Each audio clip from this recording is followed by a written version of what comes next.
Hi Sagittarius! Welcome po sa inyong reading. So this is for September the 12th to September the 15th reading. Para po sa mga bago, don't forget to click the subscribe button, smash the like button, comment below kung kayo po yung nakaka-resonate, and hit the notification bell. Kung gusto niyo pong sumali sa ating live sessions, dun po yan sa ating kabilang channel, that is Babaylan TV. No? Yan po ang ating unang channel catered for our international audience. Ayan. Kung hindi nyo po maabutan yung live sessions, pwede naman kayo magtanong dito sa comment section as long as the question po is answerable by yes or no. Alright? So, Sagittarius, I want you to know that this is a general reading. You may resonate with the entire reading or you may resonate with some bits and pieces of the reading. Take what's only yours. No? Parang, Sagittarius, so simulan natin ha. Ang nakikita natin dito, parang na-overwhelmed tayo sa mga nangyayari, no? Hindi natin alam kung tama ba na ito yung hiniling natin, tama ba ito yung winish natin, no? Kasi pagpalagay mo na lang na ganito ha, blessed tayo dahil natupad yung mga pinangako natin. Pero somehow nagkaroon siya ng parang kapalit, no? Especially parang ganito nga ang nangyayari kapag OFW, ano? Sinabi ko lang na but it doesn't limited sa mga OFW na oo, nabigyan nga ako ng magandang opportunity, no? Lalo na kapag nagkaroon ako ng magandang trabaho, maganda yung income. Kaso malayo naman ako sa pamilya ko. And I feel very lonely, no? Na nagkakaroon nga ako ng mga bagay na winish ko, minsan pinangarap ko, pero I still feel empty, no? Parang meron ditong sinasabi din natin na sandali lang, no? Wait. Tama ba na hilingin ko uli na sana maibalik na lang yung dati, at least magkakasama kami, no? Actually, you paid the price of what you wished for, dreamed of. Parang never naging complete, no? Itong, sabi nga nila, no, you cannot have it all. Lalo na, kung naging showbiz ito, ang ganda-ganda ng career, pero walang love life, no? Kapag nagkaroon ka naman ng love life, kapag artista, no, chances are, lalamlam naman yung kinang ng iyong bituin, di ba? Mangilang-ngilang lang talaga yung nakaka-survive, no? Pero, one of the greatest example is the Katniel, no? Don't worry, no, na-meet ko sila, mababait silang tao. I don't have against with them. So don't call me on this. Don't run for me on this. Sinabi ko lang, no? They're actually a good tandem, di ba? Kaso, ayun. Yun nga, di ba? Kapag hindi na nagkaroon ng parang lumubog, no? Ang hirap sabihin. Baka kasi magkamali, makancel tayo. Alam mo naman ang social media ngayon, no? Mabilis ma-misinterpret.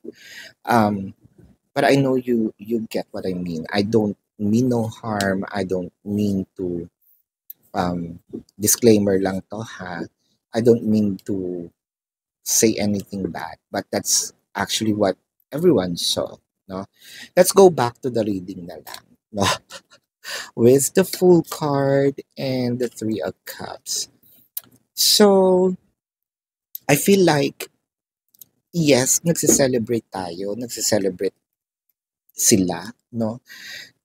Because of what we are getting right now. Pero feeling ko hindi nila naiintindihan. More of family yata ito, no? Itong reading na ito.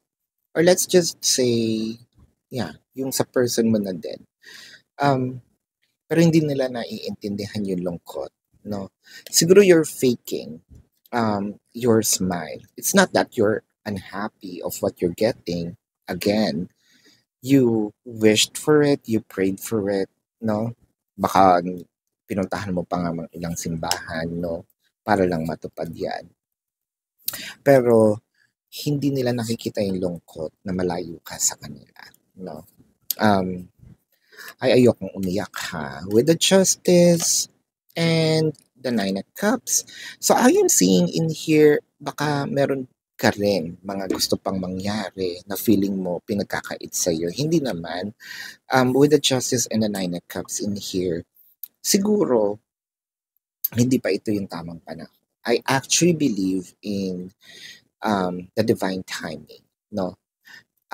Kung hindi ukol, hindi bubukol, no? Kung hindi pa sapat or kung hindi ito yung tamang panahon, hindi talaga din mangyayari, no? Or mangyayari siya sa tamang panahon. Huwag nating ipilit, parang mangga, no? Meron talagang peak season ng mangga, di ba? Peak season. May season talaga ng mangga. Pwede ka makakuha ng mangga sa kahit anong buwan, pero iba yung tamis niya, no? Kung season niya, 'di ba? With the King of Cups and the Five of Cups. So meron ding mga panghihinayang, meron din yung mga sabihin natin siguro ang pinanghihinayangan natin dito is yung mga oras na nawala. Kung ang lakas nung feedback or nung hinga, no? Kung sa relationship naman, sabihin natin na nanghihinayang ako na hindi ko natapos yung either pag-aaral, nanghihinayang ako na hindi ko natupad yung mga dream ko or dream ng magulang ko sa akin dahil inuna ko itong relationship. Yun yung pinanghihinayang ko. Pero hindi ako nanghihinayang na nagkaroon ako ng anak, nagkaroon ako ng relationship, na nakilala kita, diba? Whether it results to good or bad, I actually learned, diba? At one point in time, sumaya din naman ako doon. Kung pwede ko lang pagsabayin yung dalawa, why not, diba? With the King of Pentacles, the Knight of Pentacles and the King of Pentacles. There you go. Para makita nyo ha. The Knight of Pentacles and the King of Pentacles. So, parang naging stagnant tayo sa isang situation. Which is happy din naman, pero hindi nami-meet yung expectations of happiness. In pursuit of happiness, no? That Chariot, yung iba gusto nang umuwi, baka na homesick, but the Seven of Wands kinakaya. Siguro ang bottom line dito, no, Sagis, keep on holding on, no? Keep the faith na isa-isa lang. Actually, I've learned this from Sadhguru, you know. He is an Indian guru, a wise man, no?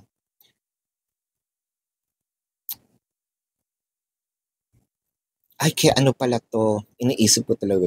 Oo, narinig ko rin to sa kanya. Somehow in relation din to dun sa sinabi ni Abraham Hicks. No? Kung ibibigay sa iyo lahat ng gusto mong mangyari sa isang upuan, nga nagugutom ka, ibinigay sa iyo yung pagkain mo sa buong lifetime mo, nasa isang upuan lang yun ha, which is kaya ka namang busugin, di ba? Would you take it or would you want for your food to appear dun sa kailangan mo? Kasi pag nilatag yan dyan, chances are, no, kung 30 years kang nabuhay, 50 years kang nabuhay, sa isang upuan, nandyan yan. Chances are, mapapanis, mabubulok, kung prutas man yan, no? Would you take it sa isang upuan? So, I believe in the divine timing na it appears on the right time where we exactly need those things that we prayed for and asked for. No? So, let's check here the emotion. This could be your person's emotion or your emotion. I don't want to wait any longer. Please be mine. Baka meron talaga ding nagmamadali, no? Baka may goal, magpakasal pag-uwi, no? Or hindi na ako makapag-antay. So, wag nating madaliin. My love for you is stronger than ever. Kung iniisip naman natin na medyo baka mawala yung feelings ni person, hindi naman siguro dahil nakikita ko rin naman na inaantay ka, no? So let's check here the zodiac sign of your person. This could be their sun sign or a placement in their chart. Leo, Cancer, Taurus, Virgo, Pisces, Scorpio, Cancer, na sabi ko na yata, right? Aries, Libra, no?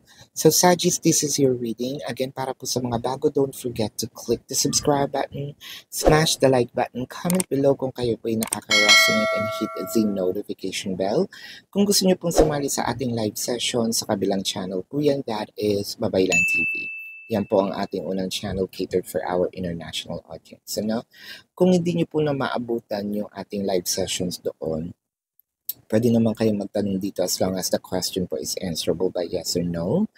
Pero Sagittarius, kilalang-kilala niyo po ang inyong sarili. Kung hindi po kayo papatulugin ng yes or no na sagot, pumunta na kayo dun sa ating description box. Sa description box po, nandun yung link ng aking website. Huwag pong trigger happy, no? Pag nakita niyo yung question form. Ayan. Makikita niyo po kasi dun, i-route kayo nung link sa aking website. Sa website po na yon, nandun yung question form, no? Sa baba po nun, nandun po yung how much per question, the name, the number. Ayan. Nakikita nyo naman ang ating production, no? Nagbabayad tayo ng ilaw, internet, aircon, no? Kumakain tayo. Ayan. Kailangan natin ding bawiin, no? Hindi po lahat libre. May libre po, again, if it's answerable by yes or no. Ayan. Nag-create din po ako doon ng 4 questions plus 1. So, take advantage of it, no? Kung susumahin nyo, nga. Yung 4 questions, discounted na. May libre pang isa. Actually, per question nga is mas mura siya kaysa doon sa TikTok, no? If you also want to book a private reading, nandun din po siya. Pakihanap po yung QR code, no? May label naman. So, kung hindi naman kayo nagmamadali at gusto nyo sumali sa ating raffle para manalo ng free reading, i-report nyo po yung mga fake accounts na nasa description box, screenshot, and send it to the designated email. Actually, konti na lang. 2 na yung naipasara. So, congratulations. Kung hinahanap nyo po yung ibang readings, no? Especially if you still care about your ex, nandun po yan, no? Sa ating kabilang channel. Sa Facebook rather, no? Kung hindi nyo makita yung Facebook, dun sa question form, nandun po yung mga icons. So, click nyo lang yung mga social media logo. Dadali na kayo doon kung anong social media. And soon magkakaroon tayo ng Facebook exclusive, TikTok exclusive, and designated lang dito sa YouTube, no? So this is your reading, Sagittarius. Love and light. Namaste. See you po sa susunod na reading. Goodbye. You want the best of my heart, you just gotta see the